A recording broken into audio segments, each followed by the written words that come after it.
unanswerable playoff questions. And the first question that I have tonight, does Jaylen Brown face the most postseason pressure on the Celtics roster?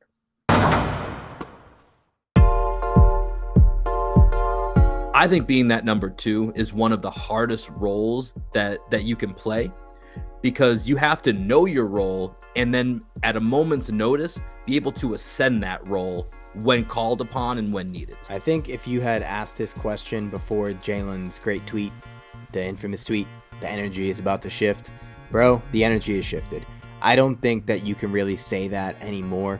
I still think the guy that's now on the hot seat is Marcus Smart, just because he is the point guard of the team.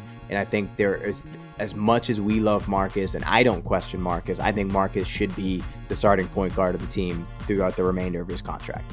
There are going to be a lot of people that are going to still point to Marcus Smart if he has a couple stinkers, because I think Jaylen Brown, one thing that I love about JB, he comes to play in the playoffs, man. Like, he does not back down. He doesn't have stinkers in the playoffs. He's always ready to go.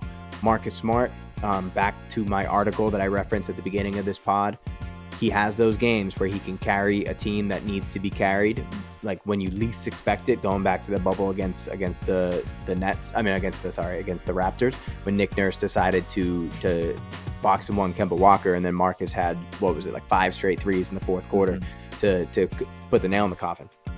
And I think with Marcus, if he doesn't perform, if he reverts back to hero ball, and the Celtics lose in a series, and it's because Marcus ended up playing hero ball instead of like really trying to be the point guard of the team, I think most of the media pressure is going to come down on them.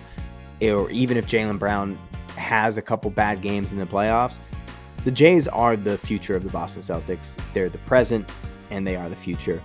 Jaylen Brown has pressure on him, but I don't think it's unfair pressure or undue pressure.